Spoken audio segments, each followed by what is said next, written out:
Well, Rachel, it's great to see you, and thanks so much for coming on the show. Well, thank you for inviting me. Yeah, I was thinking back today. I think it was back in 2016 when we first met. You were the controller at Virgin, and you were going through the merger, and you have probably what I think is the most epic Richard Branson story. Yeah. Wow. 2016. I remember it clearly because we were post IPO at that point. But my favorite story from that time was we were working many late nights. That's the reality. But one of the nights that we found out that he's in town, which is, was spur of the moment for him. It was an event and it was late and there's very few people in the office. And you have a few flight attendants or pilots or folks from the airport rolling through. But by and large, like no one's around. But he wanted to swing by and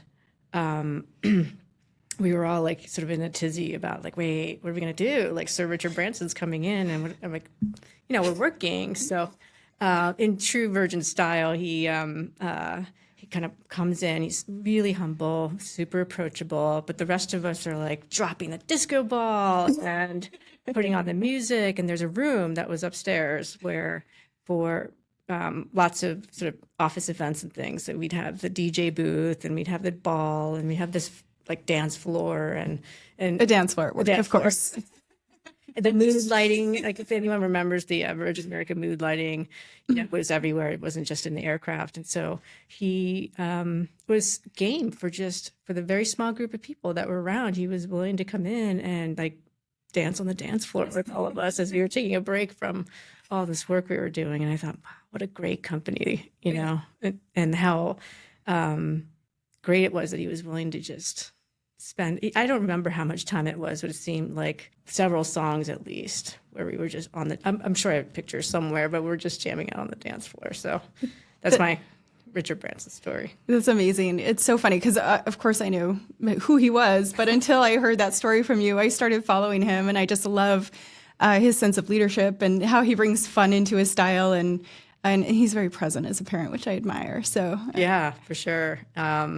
He, for a long time in my career, I wore suits, and that's what you did. And it wasn't until I joined Virgin that there was a no suit culture. And I didn't realize the rest of Silicon Valley and the Bay Area don't really wear suits. But I personally was still conditioned to do that. And when I joined Virgin, it was like lose the stuffiness and become. Well, there was a what do you call it? It was called Be Virgin, but like it was part of our like cultural tenet, and people decided for themselves what that means. But often it meant loving music, enjoying the company of others, and loosening up is how I walked into the company. So it's amazing. And for internal audit, turned into a controller. It's not something you typically associate. No, and that was crazy and maybe worth 2 seconds just because I still am in shock maybe sometimes when I think about how nothing in my career or my resume said I should become the controller or even help work the company through the IPO and how very involved accounting is for that. And the company and the leadership took a chance on me and said, well, yes, you were doing internal audit and you're here to help build that up, but hey, can you come over here and go, lead the accounting department? And I thought, are you sure? I actually asked that, like, are you sure? But I learned from that experience that there's so many aspects to accounting, and if I can offer a different set of experience that'll help the company, then I was game, and I was nervous the whole time and operated out of personal fear. I think that was exactly the fuel I needed to succeed in the end. So, and we're not talking about a small accounting department either. No, and some really tough accounting. And I thought, oh my gosh, let me make sure I hire all the right people, and which I was given the opportunity to do. So I was super grateful. And so what advice do you have for others? Because coming from an internal audit background into a controller role, that's a steep learning curve.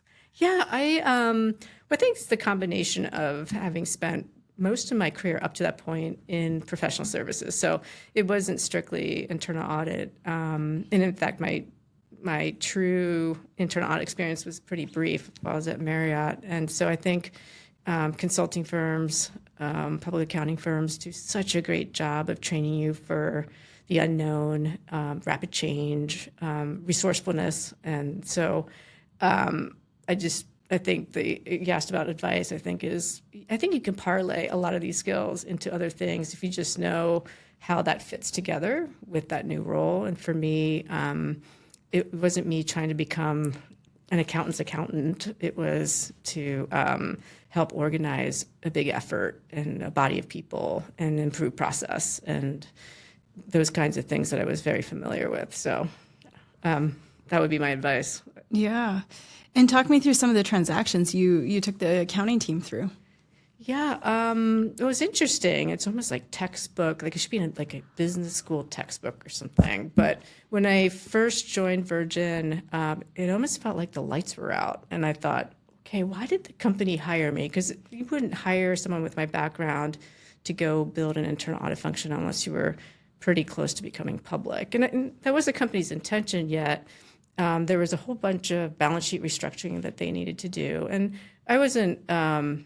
that was already in motion when I joined, so I can't say that I was involved in any really deep way. But it is after all this restructuring that the accounting needs to be put into place, and then that set the stage for becoming public company ready. So the transactions themselves were. Here's the part that's like amazing to me is.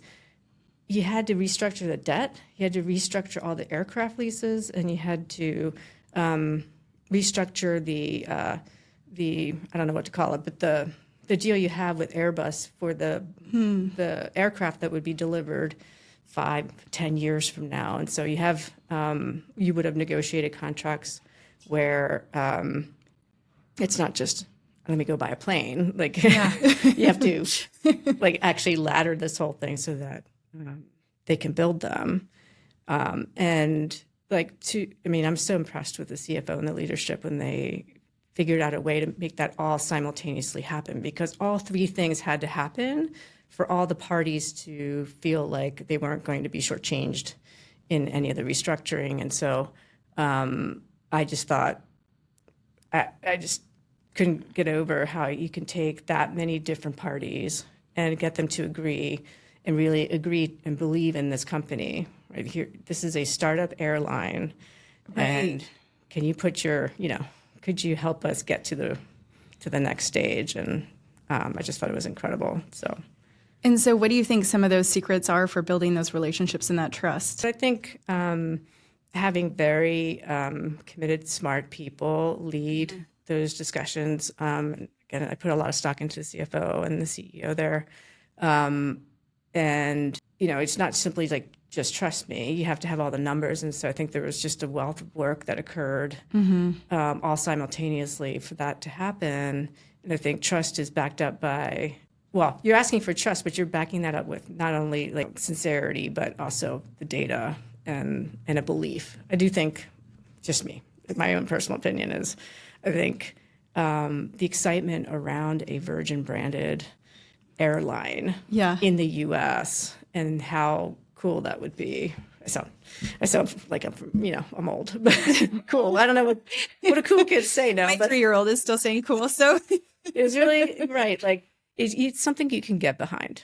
Yeah, it's just very tangible. Mm-hmm. People have a certain view of airlines and flying and travel by air, and this idea that there's a new entrant into the U.S. market that would disrupt it. Yeah. It can be better. You could enjoy it. Look at the amenities. Like think of all the ways in which your door-to-door travel experience could be better. And I was bought into it. Yeah. It was your travel starts the moment you walk out the front door, and it's not when you land where you're trying to get to. And I think in between, right, is the transportation. And you think, why can't that part of it be better? And Virgin was just trying to be that better airline, and they were very successful at it, I thought. Obviously, later, Alaska bought Virgin. So yeah. And then Alaska did not have that culture. They were a little bit more conservative. And how did that merger go? I think the merger went really well, and I have a lot of respect for Alaska. And I didn't know anything about them. Like for me, from a consumer perspective, they were up in the Pacific Northwest and Alaska, and so I personally didn't have a reason to fly Alaska. I'm in California, so you're going to choose the airlines that are servicing California more so, and so it gave me an opportunity to learn more about them. And yes, they culturally were two different airlines culturally, at least on the surface. I do think the common thread is that people love working for an airline. The people who work at airlines love working at airlines. People who work at hotels love working, in hotels. And I think that common ground, it made it so that that merger went smoothly, among other things. But I learned a lot from them. So I got to complement what I learned from Alaska, and their incredible hyper-focus on operational excellence was very clear. Not to say Virgin wasn't either, but like you could Different level of feel maturity. it in a way that was different from, how would I put it? Virgin to me was more about guest service. Well, so is Alaska too, but like just the feeling of it, I would say it's very service-oriented. When I got to Alaska, they're very operationally oriented, but the reality is both airlines focus on both, right? But just which foot do you lead with? And that's just my own personal impression. And so the merger, I thought, went pretty smoothly. I was lucky in that I was one of the members of leadership that stayed all the way to the end with the CFO, who became the president of Virgin America during that period. So he helped operationally, and then I was helping to wind down finance. And so an experience I would have never had if the transaction didn't happen. Yeah, what was that like? Another one of those like crazy, how I'm standing here and I'm lucky enough to be standing here. And I felt like I didn't get a chance to truly experience like a merger while I was in consulting. And so to sit on the inside was like hands-on experience. And in this case, Virgin was folding into Alaska, and so I played a role different from being on my counterpart at Alaska, who took on absorbing us. But the coordination was really good, and I also learned a lot about, and what you don't read about, I think, is just the emotional state. Right? You're taking a collection of people who were just told they're not going to have their job anymore, or they're going to merge into another one, and you're finding a way to, solicit their help as you're trying to merge in. But emotionally, they're like, wait, I don't really want to. And, I don't know that people say it exactly that way, but I understand that. Even I was thinking, okay, well, my time here is limited. And so how do I help these guys? But at the same time, like I need to sort of look beyond the merger, and actually helped me. Surprisingly, like it wasn't something that held me back from doing all the things that needed doing, but it actually gave me this long runway to figure out what's next. And so again, I felt really lucky. I'm like, who gets that? Like who actually gets, for me, 18 months of paid thinking? Right. I was doing my job, but being paid to go figure out like what's next for me. Yeah. And so can you talk us through some of that thought process? Would love to be like a little mouse in Rachel's mind. Hopefully I'm not being revisionist, right? Like I don't, but I remember thinking, and then I'm like, at this point, I understood that I wanted my next job or next place to be my last place, at least from a corporate career perspective. And because in many ways, I thought Virgin was my last place. I was in a really good position there, had a lot of visibility. I love the company name, all the reasons why you saw yourself like, years and years there and retiring from there. And so a little bit of shock to the system, but it forced me into thinking about, well, what are the other things that are important to me? And I enjoyed being close to the office. They're in Burlingame. I'm in the city. So I thought, okay, I want to work in the city. I don't want to cross a bridge. I want to work in, so this is where it kind of went in a couple different directions. But as I narrowed down which companies are in the city, and I'm really interested in their industry. Oh, wait, but I've been here for almost 20 years, or maybe not at then, maybe it was 15 then. And I haven't worked in tech. I've consulted with tech companies, but I hadn't worked in it. And I thought maybe, there's a place that's really interesting. Of course, Airbnb came up, and then I realized here's the trifecta. I worked at Marriott, so I was in hotels, I worked at Virgin, I was in airlines, and now, the short-term rental industry. And I thought, so when the opportunity came up, so part of it was I was kind of had primed myself to want some specific things. I just knew geographically I really wanted to be close to home. I just had a daughter. There's a lot of reasons for not wanting to do the commute. Yeah.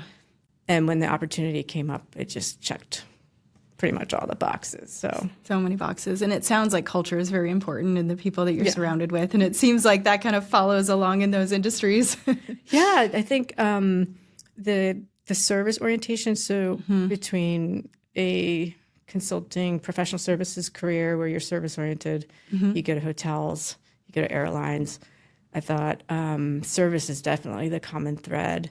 And I think Airbnb has that mindset as well. A little different because it's a platform versus the very very tangible nature of working at an airline, where you walk into the airport, you walk into the airplane, and you're like, wait, these are my coworkers, and we're flying together. Isn't quite the same when you're working in tech, but you could also see the greater mission of what Airbnb is trying to accomplish, and that was attractive.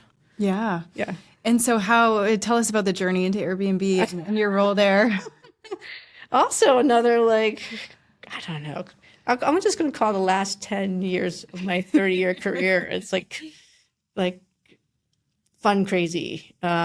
So during the craziness of Virgin and my opportunity there and the whirlwind that happened, Airbnb was the same in that I joined to go start up the internal audit function. It was big. It's actually a bigger role than internal audit. It was enterprise risk, it was audit, pre-IPO SOX, all these things. And and then tell us about your journey getting into Airbnb. Okay, yeah. That also was is a crazy story. So I just think the last 10 years of my 30-year career was like a whirlwind, crazy fun ride. And so, having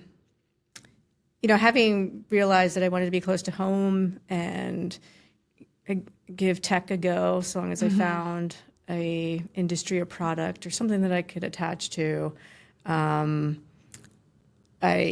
felt like Airbnb checked all the boxes on, largely spent my career outside of consulting and travel or the travel space. And I get to work in the city and experience that. And so when I joined, I was coming in to go build the internal audit function.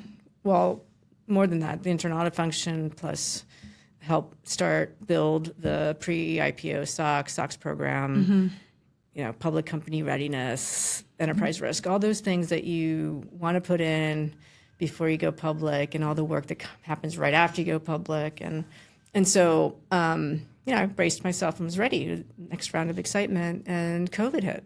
So spent a year getting ready and moving very, very fast on that front. And then COVID hits, where it's the spring of 2020, and the shock to everyone's system.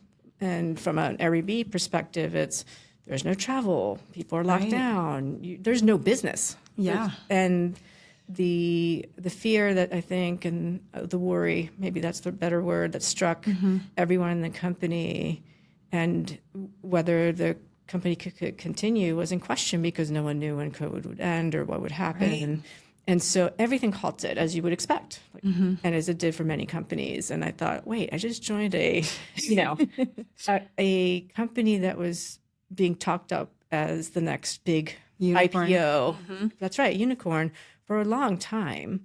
And just think about, it's just not just me or my department, but the work effort all across the company to gear up for that just was abruptly halted. But then as we as a world were experiencing COVID, and people were yearning to move around and not necessarily be huddled in their homes and do some, permitted travel. Yeah. And how Airbnb just changed the way people think about. I mean, it had been changing, but like just accelerated by COVID. Then tested the business model for them, and the proof was starting to come out that this whole situation may be weathered.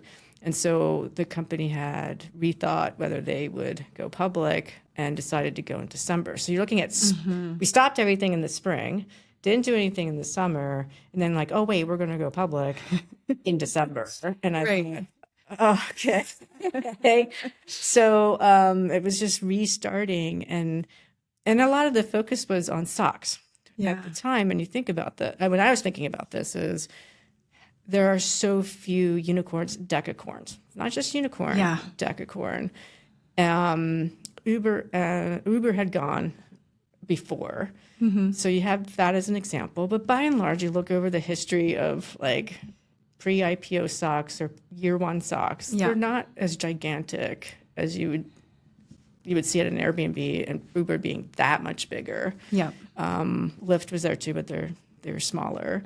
Was trying to right size and rapidly ramp an effort that is at a size that most people don't experience, including myself. And I had done 20, 30, 40, like a lot of year one or pre-IPO stocks in my consulting time. And then even at Virgin, right, going through that too, albeit on the controller side at that point, was just like uncharted territory. And so there was a lot of effort put into that. And there's a part of me that's like, oh no, socks, but like 100 times bigger. Socks on steroids. Exactly. But it was like, I don't know, you just rise to the occasion, and that's everybody, the whole company rising to the occasion. And it was like just a phenomenal ride. Like that's the craziness of it all. And I kept trying to explain to people, like, we can't just expect people to take prior socks experience and think that they can just apply it at Airbnb when the timetable is different. Right. And it's much bigger. And there's a lot of people across the company that need to be involved. And they are, right, they're super busy in a bunch of other things because everyone was like stopped, right? People were worried about their families. Like they were not 100% like putting their time into work. We had to think about all these other things. And they go, that was like socks. I just said socks on steroids. It was just crazy, like crazy. And so tactically, what does that mean? Like I'm thinking through kind of year one socks of documenting and testing and looking at your control environment. Yeah. So just my own, trying to like translate my own personal experience, having seen a lot of socks in a variety of different ways, how I thought unique Airbnb was, at least relative to my own personal experience, was this is a very large platform marketplace that's global. And you're looking at code that was developed internally on a huge scale. And that code was constantly changing. So in prior, sure, I've worked with some like in-house systems. I'll call them in-house systems, but like things that were not necessarily just locked down because of stuff available in the marketplace, but almost the whole of Airbnb. And then you attach hundreds of, I don't know that it's hundreds, but a sizable list of other systems that are used, like your ledger and things, your treasury platform and everything. That's like paled in comparison to then the actual platform itself, where hosts are on there, guests are on there. You're paying, right? Airbnb is the facilitator of payments between them. And so I felt like it couldn't be viewed in the same way, and that it was finding people who understood this environment, the internal people who understood the environment, but also if there were people out there in the marketplace who understood this environment too, and making sure that we're approaching it in a way that's not set up for failure, because you don't necessarily want to cover the entire platform if you don't need to. Yeah. Right? There's aspects of things that happen on the platform that aren't SOX relevant. Yeah. Or necessary under SOX scope. And so the biggest and the hardest part of the whole thing was how much is necessary and how do you discover what is necessary? And that was probably the biggest stressor for me. A massive effort, I'm sure. I know I've, in working with payment processors in the past and a lot of big data companies, just mapping out that data lineage is enormous. Oh my gosh. And where do you even identify all the control points that, data can go wrong and people have access to it? So where did you guys start? Well, so as soon as you said tracing the data, that's exactly right. And it sounds theoretically easy. Right. Oh yeah, we know exactly what's in scope. Go trace it from the ledger backwards. Here's the number. How do you get to the number? And trace it all the way back into the platform. Lickety splits. Yeah, super. And then it sounded like it was an effort of a lot of hours. As it was solvable by putting in the right number of hours to get it done. Well, yeah, it wasn't like that at all. No. And being careful to being relatively generic, right, about all this is. It was a massive coordination of people because not a single person or a single department, and this makes sense to me now, but maybe didn't back then, does not know. Yep. You can't follow the data by asking one person or even who you think are the 10. You think it's 10 people, maybe it's more, and it depends on which data you're following. So we had a team, a person led, she was fantastic, on the company side who took the lead to go figure out all the people and then to the code. And it was an exercise of just tenacity and persistence and a lot of organization around the discovery of who knows what and how does this all work. And it wasn't entirely just that. You don't, how do I put this?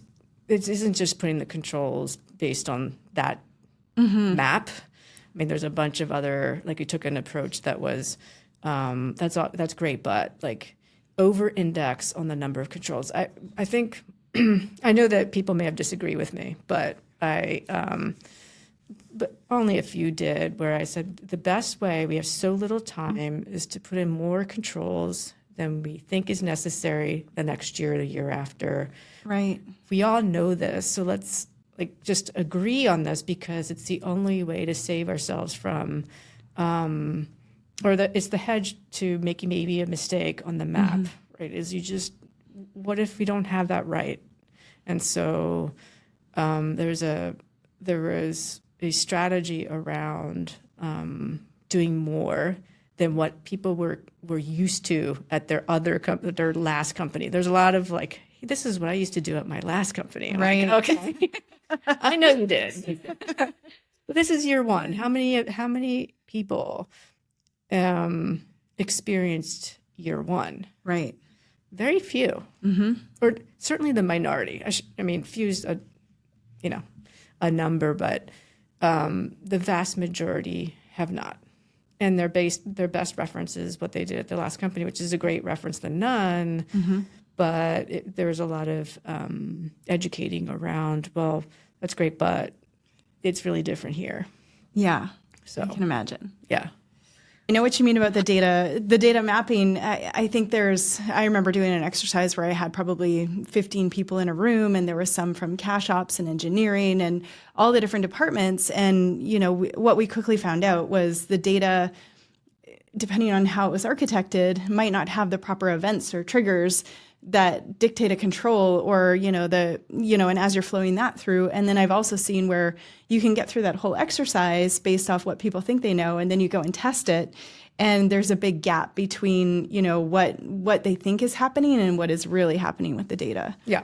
Yeah. And I think, fortunately, the external auditors were instrumental in offering insight from what they had seen elsewhere. Similar situation, large, platform marketplace. And so we were early on wise to knowing that things needed to be mapped. And I'm using data mapping in a very generic sense. it was creating the inventory of all the different services and understanding how the events work to feed into the ledger. And again, like it was ultra mapping. And I'm so glad that you seem very familiar with the work effort. And I wasn't as close to the number of iterations or how often what was mapped was ultimately not, because of it, the environment's constantly changing. And I think over time, as people became aware to why we're asking all these questions and what is SOX and what are internal controls, and understood that when things started to change, that they knew who to reach out to, but you're also checking code in and out too. Like it's not, this isn't strictly a human effort, but like the greater the awareness, the better. And I noticed a huge difference from doing all this work before we were actually going public. So the pre-IPO sort of atmosphere and environment was very different from, it was go time, and thankfully it was, everyone understood, oh, it's real now. Because before that, it's like, yeah, I know we're going to go public, and I know I can hear our founders talk about that, but there's not the same, like, well, what's the timeline? Right. So people operated with a certain level of urgency, and it was urgent, but it wasn't the same as, oh, it's real now. Oh, okay. We're public now. you need like, we're for real. Yeah. So I think that really helped too, is I think understanding that, and so that we are judicious with people's time, including our own, is understanding the difference between pre and here we are, it's real, and then becoming more insistent and helping people to prioritize that work effort, because it needs to happen. Yeah. And I think you kind of got on a very fine point there, the change management effort around rolling out a SOX program. What was that like, and what guidance do you have? Especially for like a Bay Area tech company, because I do feel like, engineers are used to kind of running the show, right? And, they do a phenomenal job, and the introduction of controls is foreign, right? What's a control, and what do you mean we can't change this data? And there's a whole educational component to it, to kind of drive what is a control, and then adopting, and then managing and monitoring and making sure they're actually doing it. Yeah. I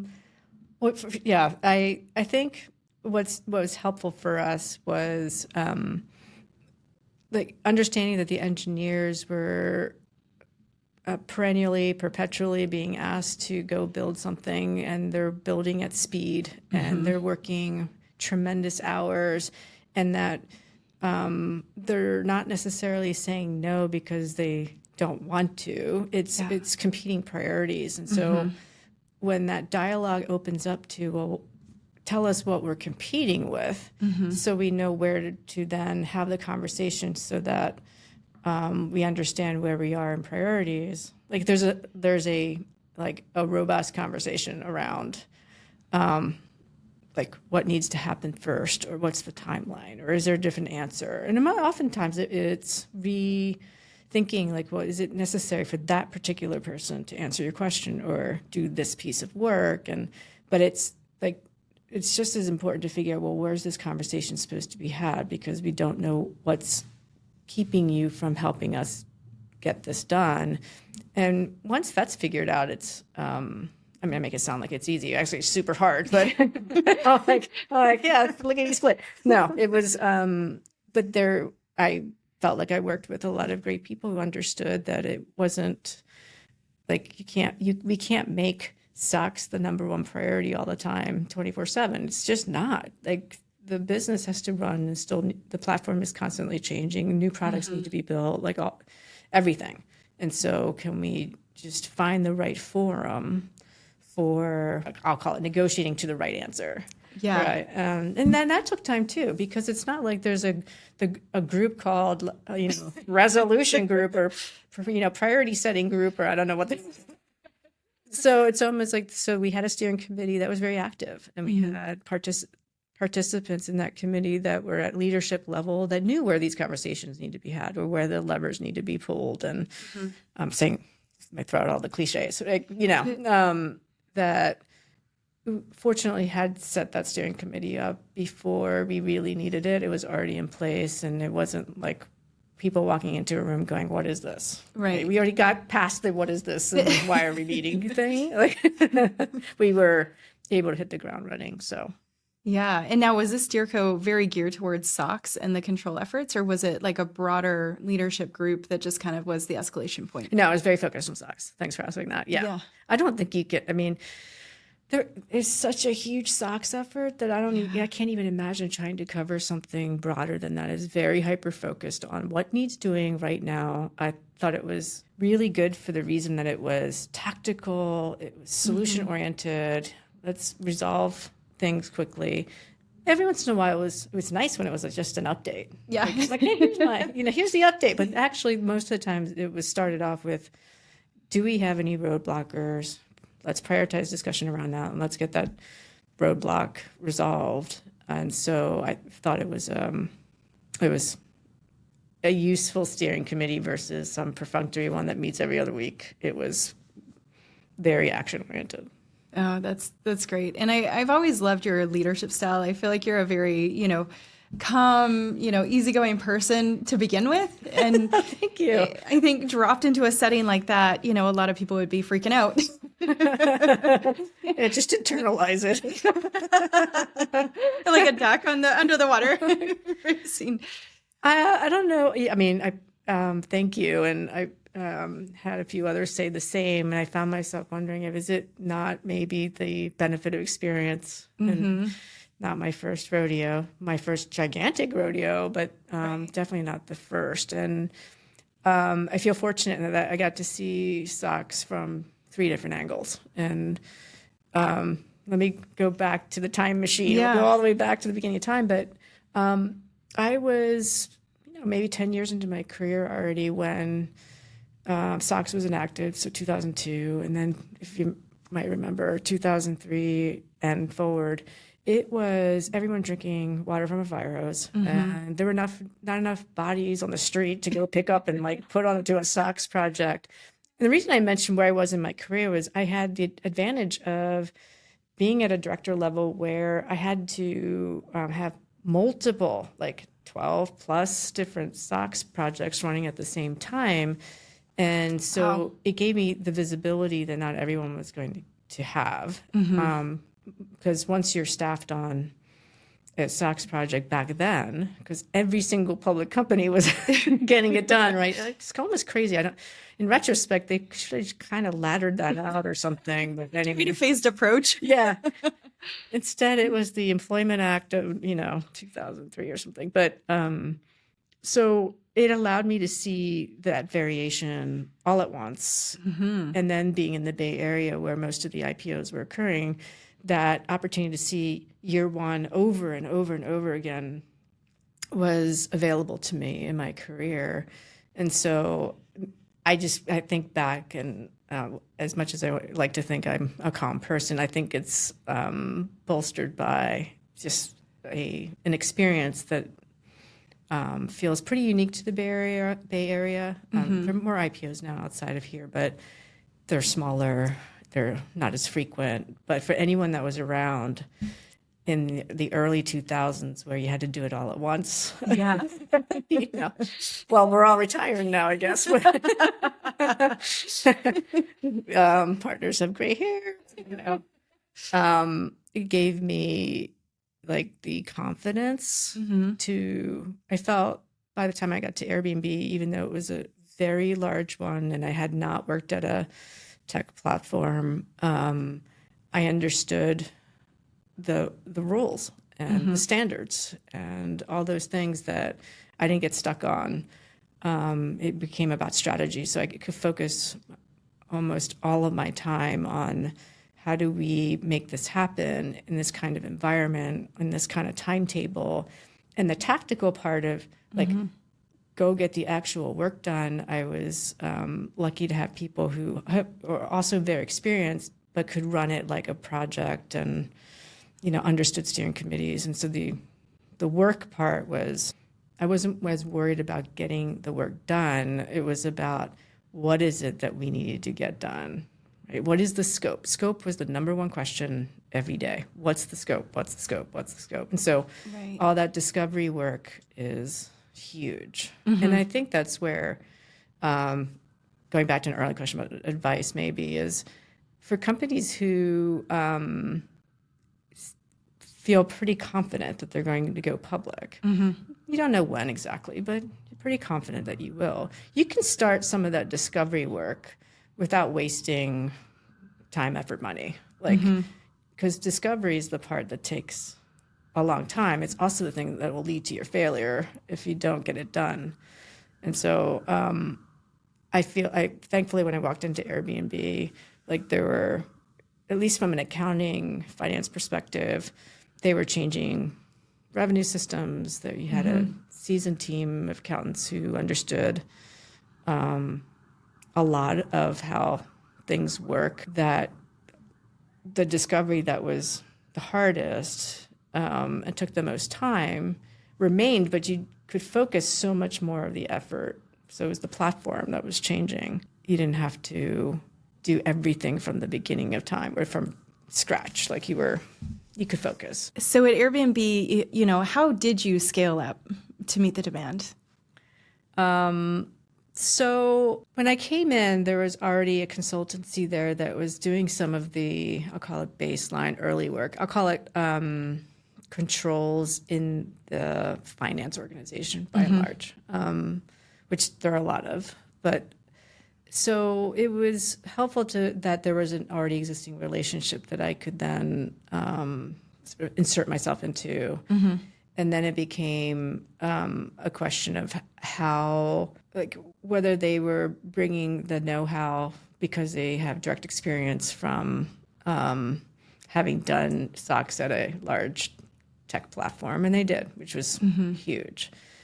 Then eventually after the stop and start of the COVID period and really needing to ramp up the resources, it was, can you shore up the resources, because we need to get this done very, very quickly and need to have a lot of members join us, because I was still trying to build a department, but no one's hiring during COVID.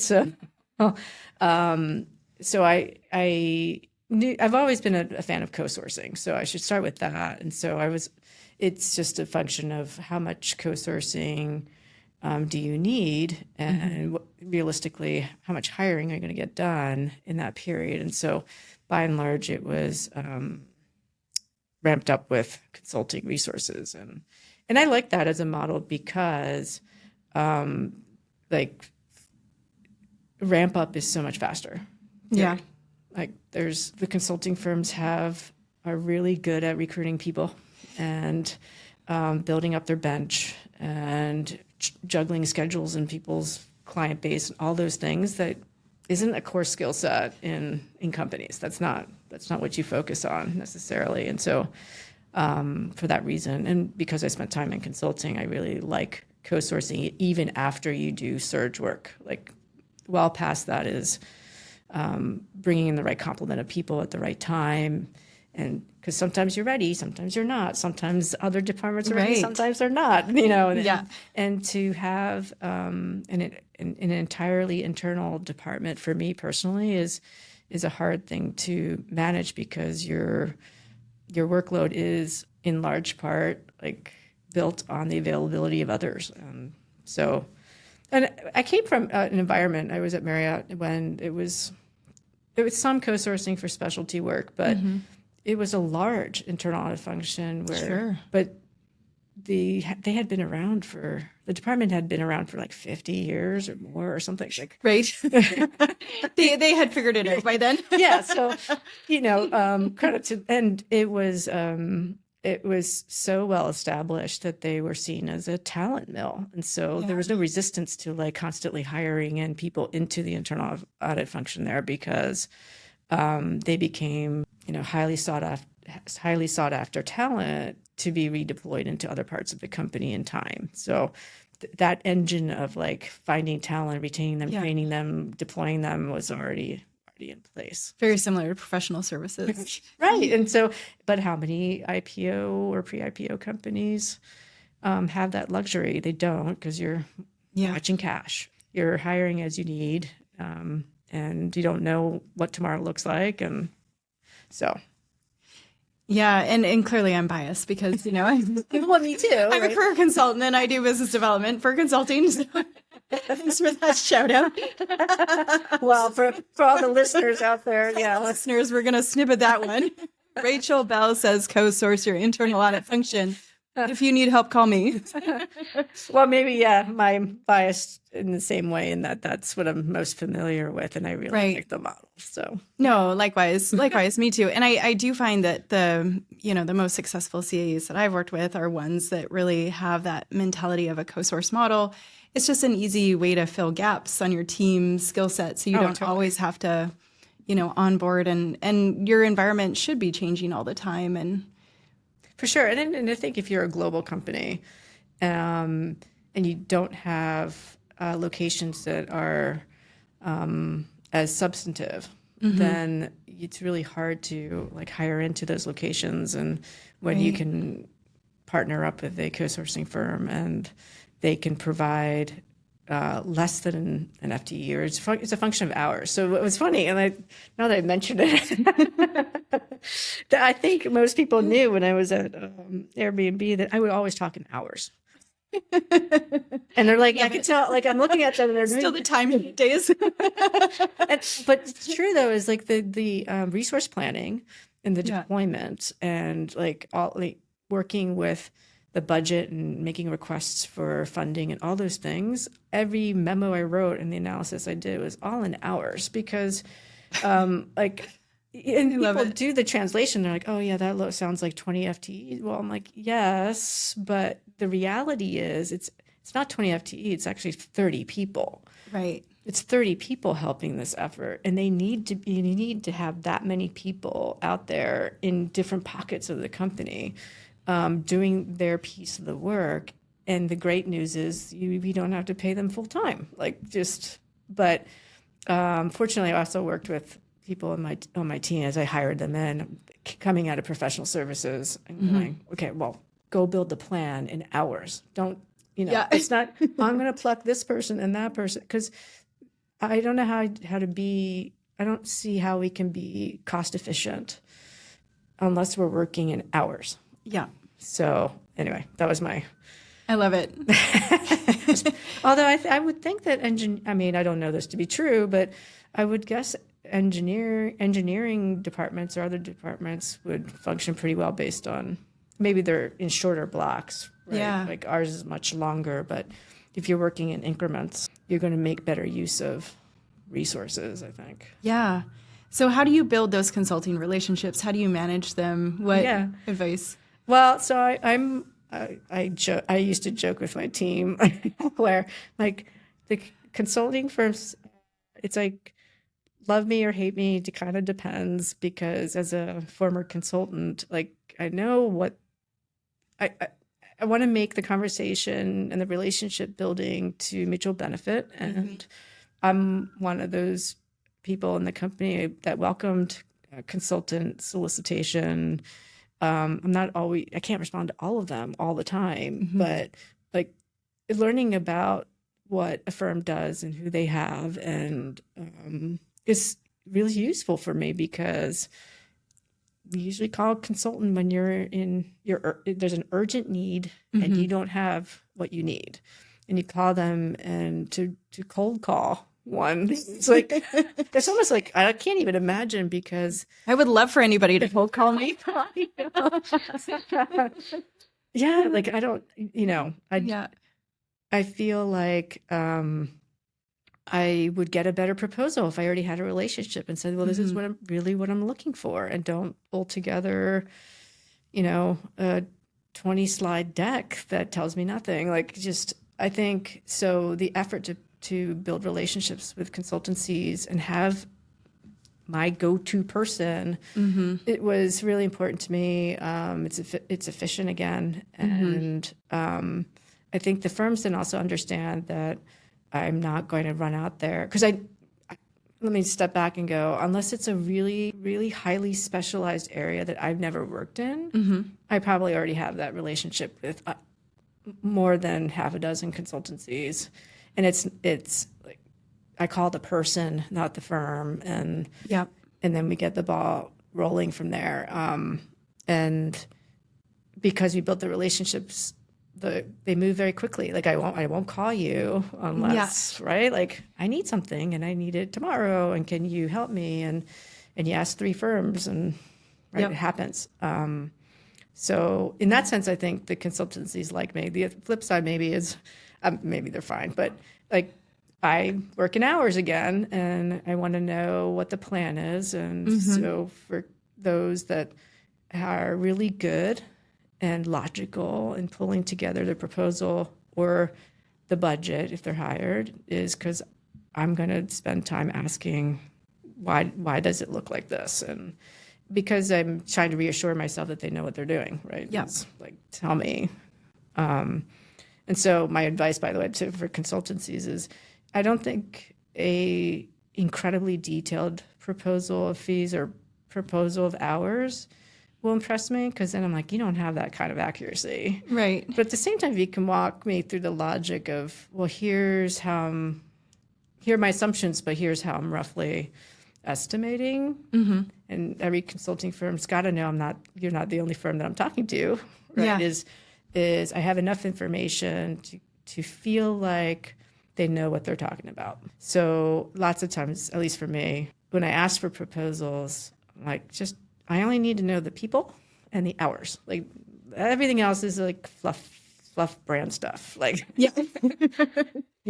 Well, and it really is the people, right? Because, there can often be, you don't want to be in a scenario where, the partner coming in, pitching the work, you need to get past that fluff. So it's like, okay, who are you really going to give me? Who's really going to be working on my team? Yeah. And I feel like some of my best clients are the ones where we have a really honest relationship. And it's like, okay, this person, you might like this, but, they're not quite there on this, but we'll get you there. Yeah.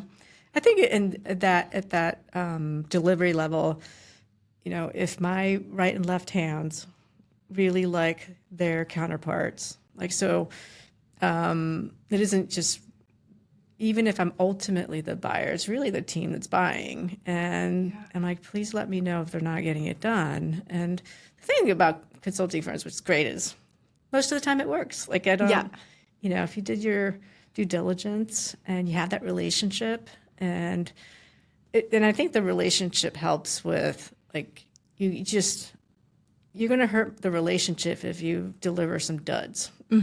So people don't want to do that.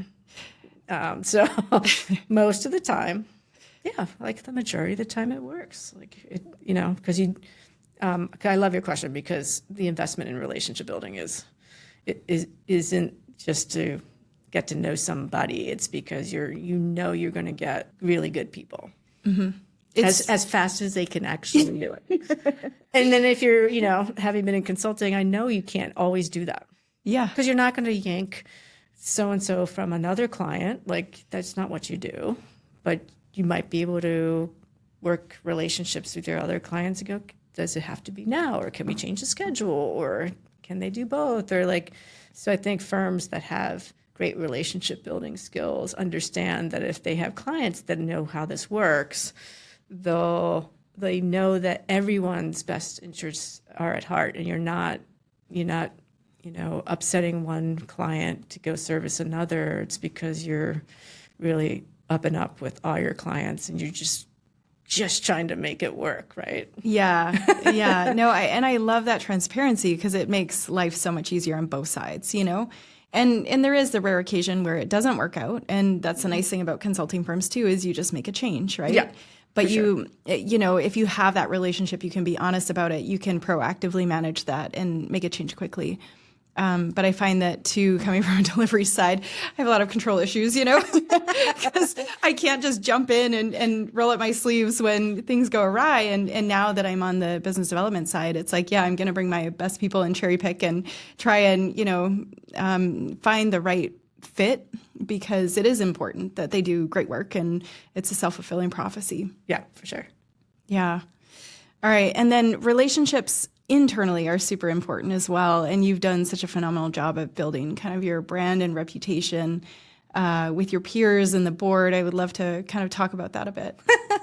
Well, thank you. That was very generous. Yeah, internally, there's an interesting experience at Airbnb because of the COVID situation and the shutdown and people not going back to the offices and learning how to work remotely. And so I'm going to set that as a sort of follow-on piece, because I think the way you go about doing that is maybe a little bit different. But I think one of the things that comes out of consulting is you have to be a relationship-oriented person, and love doing that. And that's my favorite part of consulting, really, is like getting to meet new people and getting to know them and build relationships. And interestingly enough, sidebar is how I got to Airbnb and how I got to Virgin was because of relationships I had built during my consulting time. And so it only fuels my desire to make relationship building a priority. And so internally, what was nice is that I liked walking the halls. I know that's what consultants say to learn Love it. learn about people, but you do that internally too, and it's just part of your DNA, I think. Yeah. And what I learned through consulting was there's a little bit of joyous hustle in like meeting people. I'm going to steal that. Yeah. Joyous hustle. Joyous hustle. It's true though, because I think if you don't like doing it, you don't do it. But I like doing it, and right now I'm doing that on the pickleball courts. By the way, is why. I'm like, hey George, like but there's it, and it isn't. It's. I think people worry about being disingenuous when I'm like, no, just be yourself. You're just trying to get to know people. And over time, you learn more about them, and almost inevitably, and not with intention, but just because you're trying to get to know people, you learn more about what they do, and they learn about what you do. And so Virgin was easier because headquarters was small and tight, and I was sitting in finance, and you make your way around the building, which wasn't that big, because I say Virgin was small in headquarters because all the pilots and the flight attendants and people who work at the airports don't sit in a headquarters building. They're all out there, they're out there. So the few people that are left it was pretty easy to like navigate around, but you still have to come up, leave your desk and go meet with people. And I think that's where coming in as internal audit was super helpful for me, because I had to get up and go meet new people. And I had the same advantage at Airbnb too, is that's your job. Like, you have to learn about every department and every business line, and like it's your business to understand what people do, what happens in the company. And so I found ways to have, I don't dine alone. So an Airbnb environment was great because you could. I love that. French Toast Fridays. Yeah. You just, go to the cafeteria, and there were like 4 of them or 5 of them. I don't know. Yeah. I'm sure I don't have the number right, but it was a very social environment where going to lunch was what most everybody did. And I kind of was organized about it. And certain days were with the teams, other days were with certain members of other departments, and I found it super helpful. Board perspective, I don't think I'm doing anything different from what other internal audit leaders do in meeting with their audit committee chair every quarter. Maybe what's a little different is I had started off asking for in-person lunch.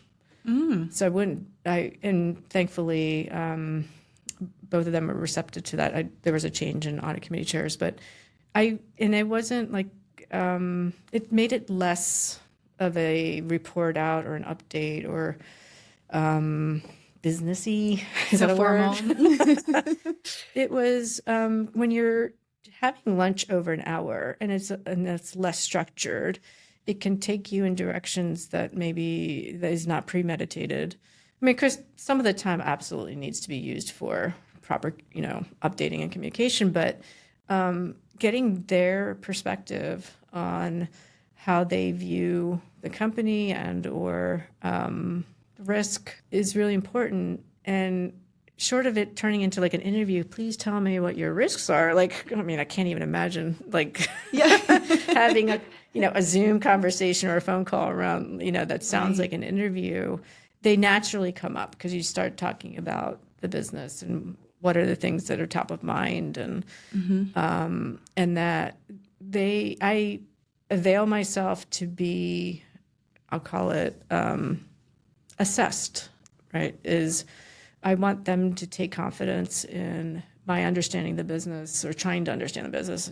Don't ever fully understand it until you get, you're around for a long, long time, but that they take confidence in my wanting to meet with everyone in the company and do my part to build relationships. And that's the feeling I want each person to walk away with is I'm not sitting behind a desk understanding the company simply through reading about stuff or looking at reports. It's some of the best information, and this is agnostic to any company I worked with. Like the amount of insight I get because I'm talking to them and they start opening up and are willing to share their thoughts, observations, and sometimes stuff that I want to hear. Comes because I think I meet with them in person. So some people are closed and other people are like really very giving. And once that relationship is there, they're like, hey, Rachel. And they call me later about something that maybe that's concerning or worrisome, or, they're wondering about what to do. And you can't build that kind of rapport, I don't think, by sitting in common meetings. It just doesn't work that way. And so I kind of do, this is not direct to your question, but now that I'm out of the company corporate environment, like I do wonder for internal auditors, like, how does this work? And maybe I'm, part of the old school faction where like a lot of that work is done in person. You have an office, you close a door, you have conversations, you see people in passing. You directly observe things. Like all those things are gone. Right. And I think that's going to change, although, there are other ways of understanding the environment. But like for me, the funnest, is that a word? The most fun part of it is like you're not investigating. That's not what you do. You don't run around and investigate and, observe in anonymity. Like you're just getting to know people, and they will tell you things that you wouldn't have learned because you're reading a report. Yeah. But kudos to you, because I feel like I hear about internal audit functions all the time who are viewed as the police, and they have that compliance function, and it's like, whereas everybody's like, oh, I'll go for lunch with Rachel. I really like going to lunch. Like 90% of the time, by the way, we're not even talking about work, right? Like, I don't strive to talk about work. I mean, you're in a work construct and context, and so it's hard not to talk about it a little bit. Like, what are you working on, or how's it going, or whatever. But it's to me like, so why we've kept up over the last, how many years now? You said 2016. Where are we? I know. 8 years, yeah. Is I think because the initial conversation was fun, and it was a nice lunch, and it was something I wanted to do again. And if I flipped it back to myself, and I'm trying to do the same thing, is I kind of want to have a nice lunch. I don't want to have a terrible lunch. Yeah. And then, and I can't even think of when I've had, but I can't readily think of when I've had a bad, miserable lunch where I'm like, darn it, I wish I was. What a waste of an hour. I should have eaten alone. In general, people are like really interesting, especially like in the beginning when you know nothing about them. But like I can't remember thinking, gosh, I I've not ever felt like, gosh, this conversation is so uninteresting. Yeah. Like maybe unless it was so expressly focused on the task at hand or work or Right. something. But then even that, at that point, you're intentional. Hopefully. Yeah, hopefully. But, and interestingly, I keep carrying that into my now, I call it retired life, but just, this is a sidetrack for a second, but I think familiarity and like why you do it over and over is because of familiarity. And that even if it's a passing hello, right? So this is my pickleball example. I go out and play. I don't play like every day, occasionally, like, but I like the idea of going to the same place to play and seeing the same faces. They don't have to all be the same. In fact, that wouldn't be fun if it was always the same people.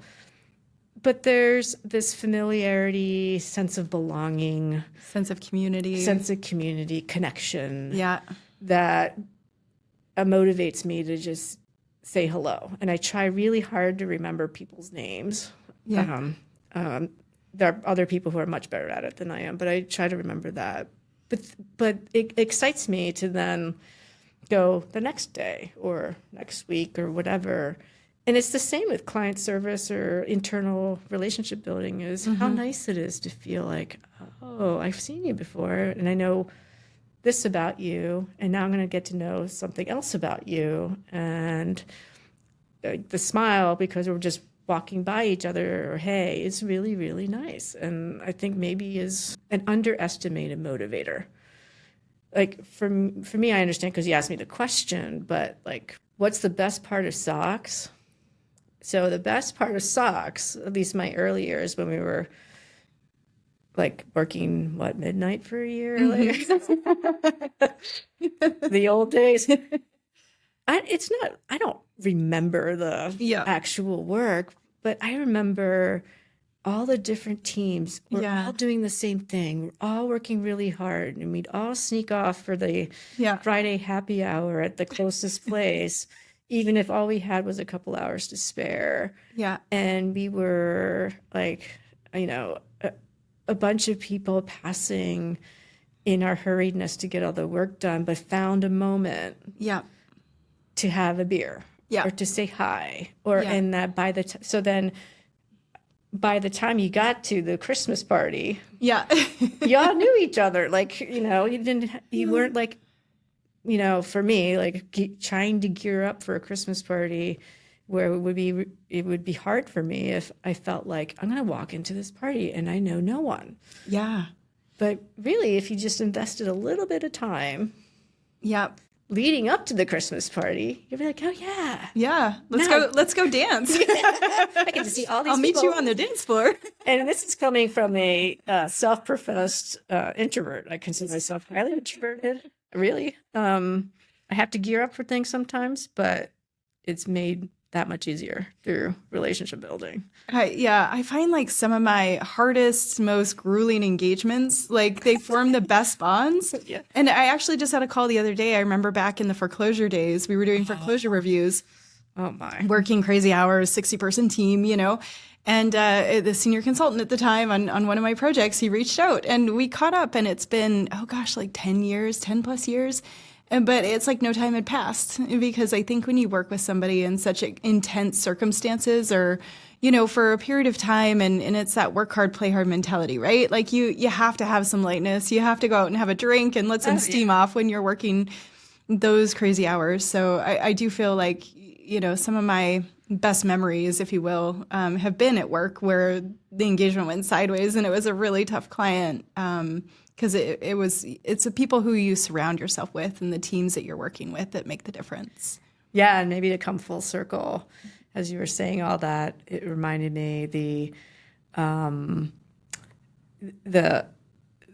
thing I think among many, but one of the things that sticks out for Airbnb socks was just creating a certain amount of, so besides the steering committee, there's structure around what do we call this big project? And it's, lots of companies do it. But it definitely was an idea I can't claim, but it was great advice given to me and to the rest of the team was create a name for this project. It was called Mission Control. I love it. Yeah. But there was this, internal effort to name the project, have some logo brand around it, and how often and that's not unique to Airbnb or us, but seeing that at other companies and to not underestimate like how helpful it is to do not to put a structure that also has something catchy, a brand. There's a connection. Yeah. And when I think about it, and I was coming back to the Sir Richard Branson visit too, was how those moments brought so much relief and joy, and it. I don't know that it necessarily rationalizes all the long hours working on the S1 or anything, but for the people who were working really late to get that done, and was how, I mean, what a smart man, because dropping by, even if there were so few people in the office, but to bring light to the people that were. And I don't know that he knew that like a bunch of us accountants were sitting around late at night, but like the memory is indelible, and the moment with those who are around was like the stuff you talk about. I liked your comment about the foreclosures, but like that's why I do. And I think that SOX has a lot of those, especially year one, but like the elements of creating opportunity for relationship building that may not exist, and it's organic. And so, but you could miss that opportunity if it's viewed as one more necessary thing that needs to get done, and how unfun it is. Yeah. It will be unfun at times, but with the right team and the leadership and support, it could be something that people remember, and not everyone gets to do that. Yeah. Lots of people do SOX, lots of people do SOX. But how many people actually get to do it in year one? Yeah. That's a much, much smaller group of people. So. And so talk to me about some of your teams over the years. Yeah. Well, I talked so much about Airbnb. I probably shouldn't always use that as an example. The Virgin team was very fun in that, being a smaller headquarters and having that sort of infusion of energy was nice, because it just turned your team into something even bigger, and we're all huddled together and we're physically present and not necessarily spread all over the place. And so that team dynamic was, and by that time, as I moved on to controller, someone else moved into the head of internal audit, and we were able to bring multiple groups together. So it wasn't as if I left. It was like we got to hang out together. And I'm sure they love that you were their business partner. I mean, well, yeah, because I'm like, yes, let's get it done. Boom, boom, boom. Like, I wasn't going to be a roadblock. I'm like, let's go. The dynamic was, again, centered around a company that has, like, you could get people to really embrace the values of Virgin and get a bunch of outside consultants just as excited about like us growing as an airline. It was like not even about SOX. It was like, join us because we're on this journey together, and isn't this airline really cool? And I'm pretty sure we tried to show them around a little bit. Had a cabin where the in-flight training, you give them a tour and stuff. But anyway, you asked about the team dynamic, but I think it all started with like, we're going to be hanging out together for a lot. So maybe we start with some fun stuff. And when I think about then before that, they were all clients. And so I bopped around a lot, and you could see the difference in dynamic. And I don't know what necessarily made them all that different. I think if I had to pick something, it was those on the team that understood that this could be fun. If we, they bonded with the rest of the team, then it becomes infectious, kind of like a smile, a laugh, or whatever it is. If you're a group of consultants, and I wish, now that I think about it, I wish I went back and had the wisdom to say this kind of stuff, but I didn't. I made a point to try and hang out for lunch or, go out for happy hour stuff. But that was the team. But that's what it was. At Virgin, it was like you went out together. Like it wasn't my company people and here the consultants. You just blended it all together and just went out together. And I don't know that always happened in my client service days, but I could tell that the ones that created a little bit of buzz and energy, right? Because people around the company are going to be like, who are those people? Yeah. Now, those people could be really super quiet in the back, like, just getting the work done, which is fine. And then there's some that are like walking the halls and, So the consultants that we used at Virgin were like that. They were like, into getting to know people. And when we said, hey, come to happy hour, they came, So I think you would want it to be inclusive and not everyone's interested or wired to do that or even have the time in their family life to be able to do that. But if you can pay mind to that and create that opportunity. So maybe it's not happy hour. Some people have to go home and with their families and stuff like that. But I think that was the difference. But good on you for creating that opportunity and the inclusiveness, because that doesn't always happen. I have a very supportive husband. So when I was at Virgin, I just had our daughter.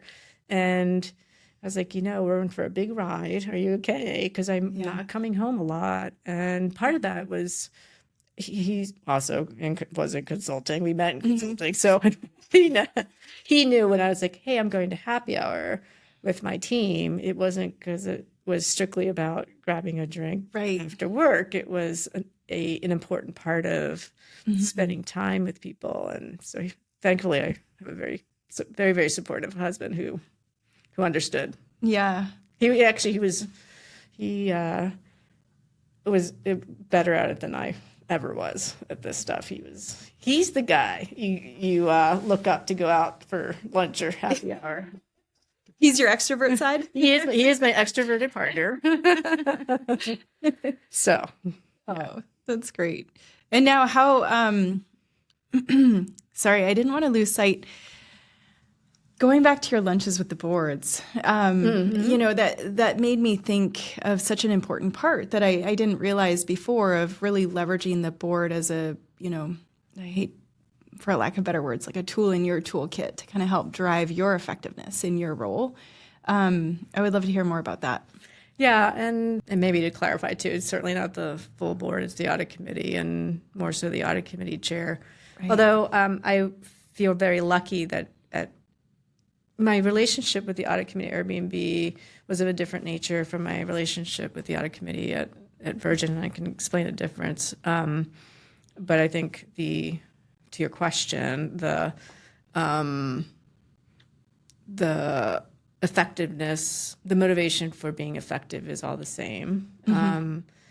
But it was kind of new to me at Airbnb. There was a lot of orchestration around what's the agenda and what are all the topics that are being covered, and that I was front and center on helping to formulate the agenda with assistance, of course, but like just being very involved in not just my piece of audit committee. And it's a robust committee that covers not just financial stuff. Yeah, it's a very heavy-weighted committee, and so the opportunity was really getting involved in what should be discussed at the audit committee. What is the agenda?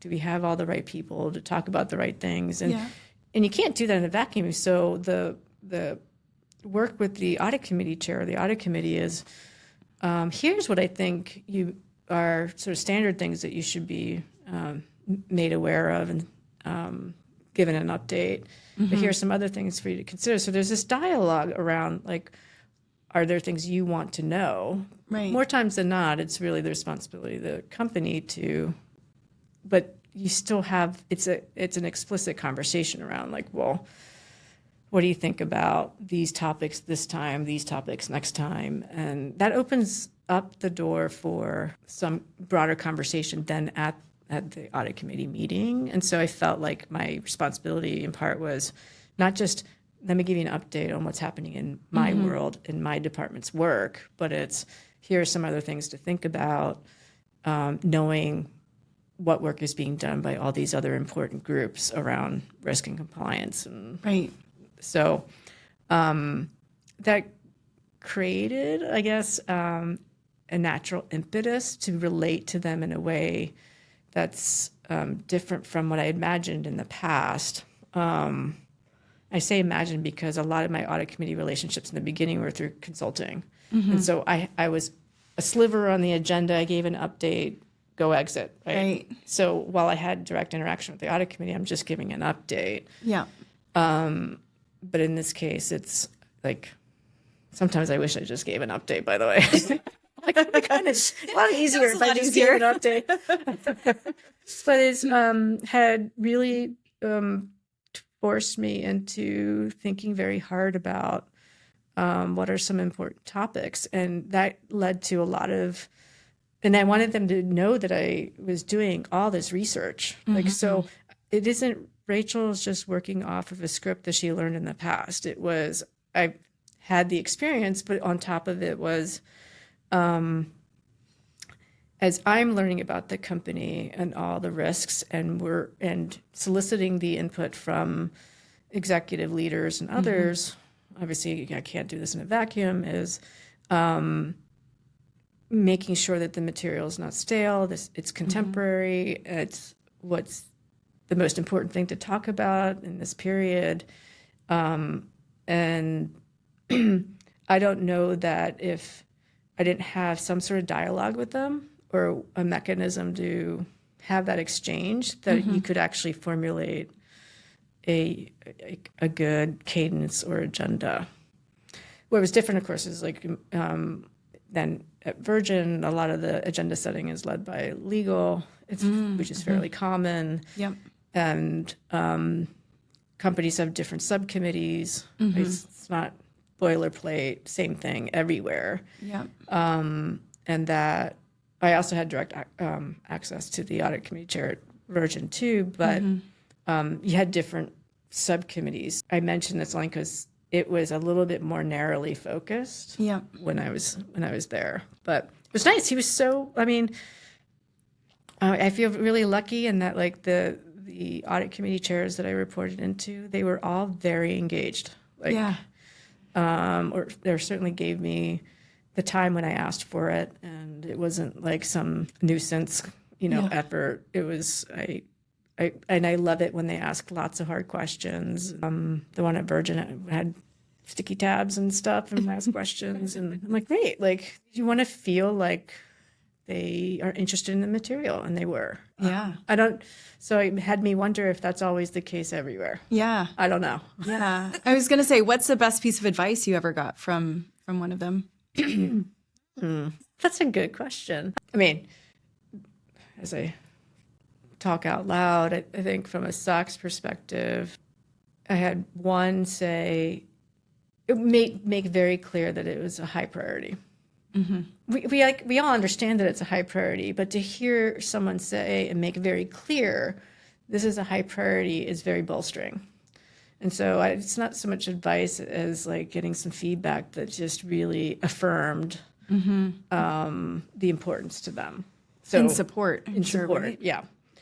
And not, like we all understand that it's important. It can be unspoken, but there was something about it being said very clearly. I'm like, okay, got it. Tone from the top. Yeah, right.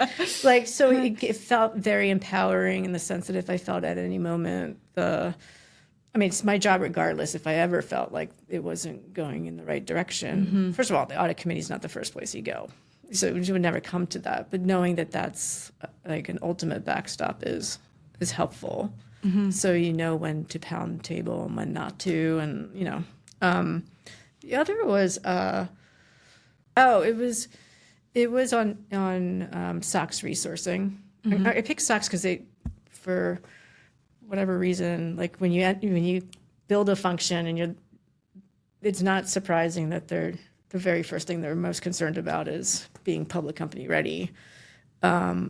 Was around resourcing, in that the empowerment to make whatever necessary decisions to find the right resourcing. And go, again, not advice in so much as being very clear about that, but also offering latitude. No one's expressed like specific desire for, here's what you need to do, go hire a bunch of people, or here you need to go to this consulting firm, and none of that. But that it's kind of goes hand in hand is, my interpretation, crude interpretation is you can't screw this up, right? Yeah. I'm like, yeah, Make it happen. make it. Right, and if I can help like make it less of a top of mind thing for the rest of the company or for others, because I'm going to take on the burden of thinking about it every single day, then I think I'm doing my job. Yeah. So. Yeah, it's so important. It reminds me of a CFO who told me, Summer, don't be penny wise and pound foolish. Just go fix it. Yeah, I'm trying to think I don't think I'm not necessarily, I can't recall ever asking for advice either. Again, like I think there's a process where you're talking to your executive leadership over all these things. And like, so there's not, by the time you get to audit committee, I'm more interested in pulling things from them where I can, like everything else. I know what my responsibilities are for updating them on risks or concerns and things like that. But that's also accomplished in the meeting itself, like if I'm waiting until private session, that's kind of too late. I should be expressing all these things in the meeting itself. So it's hard for me to imagine. Well, I've not had a circumstance in which I've felt like I've had some different conversation with them from like what's already done at a meeting. Yeah. So. And it sounds like you've had some really close relationships with your CFOs as well. Yeah. I am close, I think, to the CFO at Virgin, and a lot of that comes with the faith and confidence he placed in me to move from internal audit to the controllership, and honestly, it's a gamble. Like, there's no way around it. I had never run an accounting department or done an IPO, so there's. A testament to you, though. So, and it meant a lot to me, and that to me brought me closer to him, and hopefully vice versa. And we physically sat next to each other, and I have a tremendous amount of respect for him, and so I learned a ton, and I couldn't have conceived a better working relationship for those reasons, because I was given an opportunity. He trusted me. I wasn't going to break that trust, and so. I don't know that he's ever said it this way, but I knew that I wasn't ever going to mess up big. Yeah. I mean, little mess ups, sure, but I understand risk enough, or my whole world is viewed through a risk lens. And I don't mean in a conservative sense. It's just, you're always doing a calculation. There's a calculus around risk reward. Yeah. It's a risk reward calculation I do all the time. And I was like, yep, I'm just going to make sure that I don't mess this up in a big way. And you go through, to your point, building a relationship through some incredible times. I feel like that the Virgin time was full of opportunity and bonding moments for doing hard things in rapid fashion. And so, yeah. Oh, that's great. Great. I'm very grateful for that. So. Oh, well, I guess just kind of wrapping up, what advice do you have for aspiring leaders who are looking to make a career switch or for reporting up into an audit committee, really kind of taking that next step in their professional career that might be a little uncertain? I don't know if it's advice in so much as a self-reflection that maybe could be useful. So each time I made I'll call it a job change. I think it's only in retrospect that I made maybe some career changes or something bigger than just a job change, is feeling really good about the person I'm going to be working with, and taking the opportunity for what it is. And mine was not linear, as you probably hopefully came through in this podcast. But I wasn't.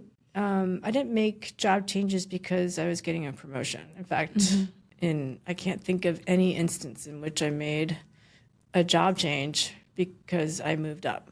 They were all sort of lateral, maybe even backwards, because you're looking at the opportunity, and I hope that my work then led me to upper mobility, but it wasn't mobility itself. Otherwise, it's like once you get there, you're like, okay.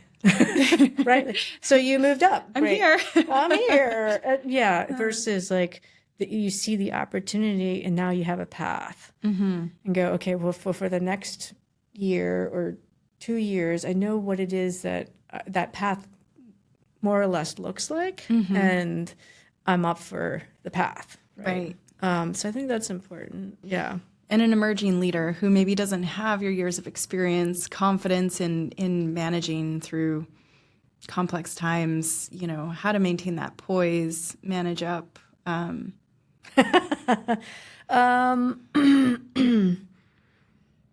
Well, so a couple of things. I do think my time in professional services helped, and not just because I was in it, by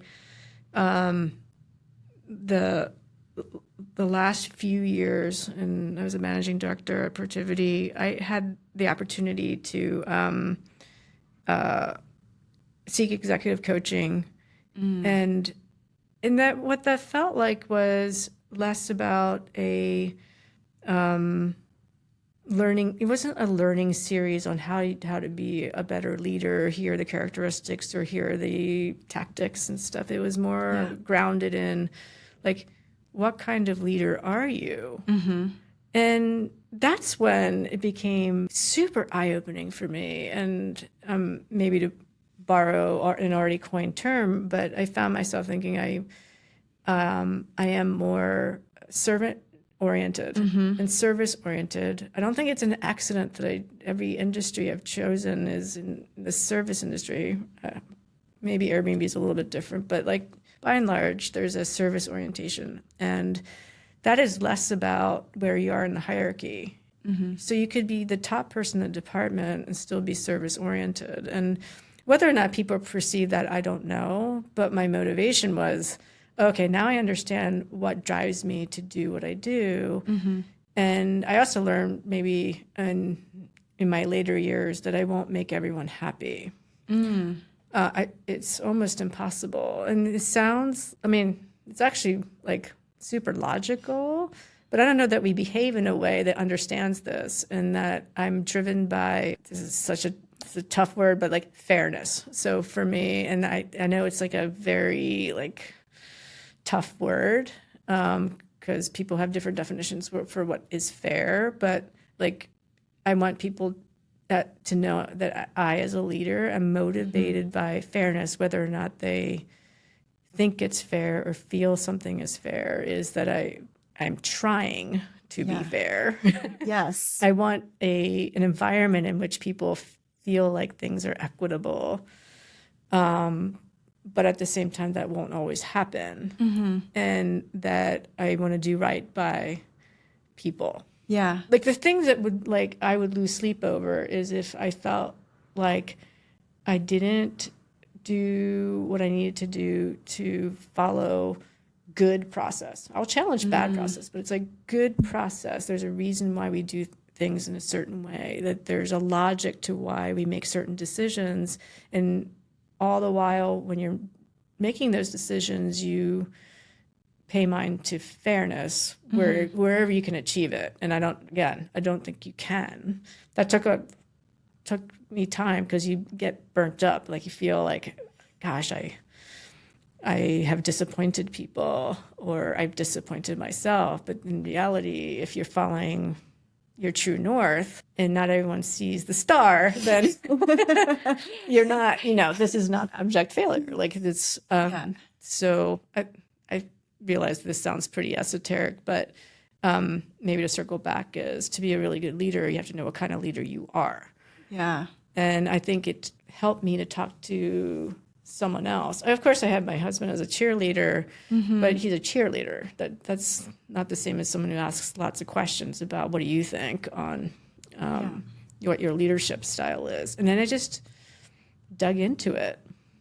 So if I had to characterize how I'm not the gregarious, affable type in a meeting, in a presentation, at a networking event, whatever it is, or that I, exude power, strength. Those are all, by the way, I think of them as positive words, but that's not how I saw myself. It was, I will also do the work. I will lead and do the work. Yeah. And that people hopefully will see that I play my part. Not in a little different, like not as a doer. It's not the doer part. It's that you roll up your sleeves when you have to, and it's more that I take the role of being a department leader or what have you seriously, and that it isn't without putting in a level of work that you can see. And so there's a transparency around, well, what is it that I'm doing, and why am I doing it? That way is hopefully more transparent.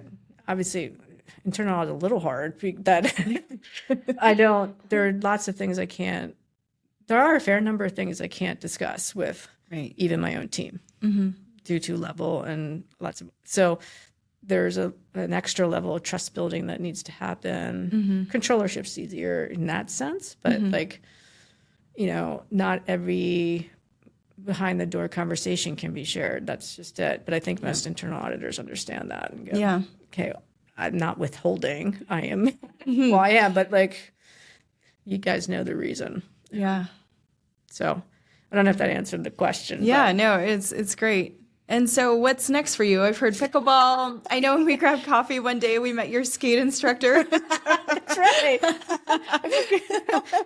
I know, pickleball and skateboarding don't quite go together, do they? And I was surfing this summer where I could. I'm super focused on my health. I think I mentioned that, but worth mentioning because I think what I didn't do right and what I would offer to anyone listening on this podcast is there's a physical well-being, mental well-being, which I tie to being physically active, but for me personally is not making the space for being more physically fit. And we all have our own definitions as to what that is. And for me, I started to lose some identity, I think, with not being as fit as I used to be, whatever that was, probably pre-children. Yeah. But that they are complementary. And I think what I was doing was the last 10 years, 2 IPOs, I worked a lot and did not find the time. But that's my own fault. That's not anyone else's but my own. And that for the time being, I'm really enjoying the other part of me, which is being physically active. And so people have asked, what do you think you'll ever get back to working? Well, maybe. Never say never. Yeah. I guess what I'm doing is retire, not working indefinitely. Yeah. And that if I find something organically pop up and it has nothing to do with what I was doing the last 30 years, that's great. But what if I can marry that together? That would be great too. And so I'm leaving open the possibility, but with a school-aged daughter who's super athletic and into her sports, and my husband's running marathons galore. Gosh, I good know. for you guys.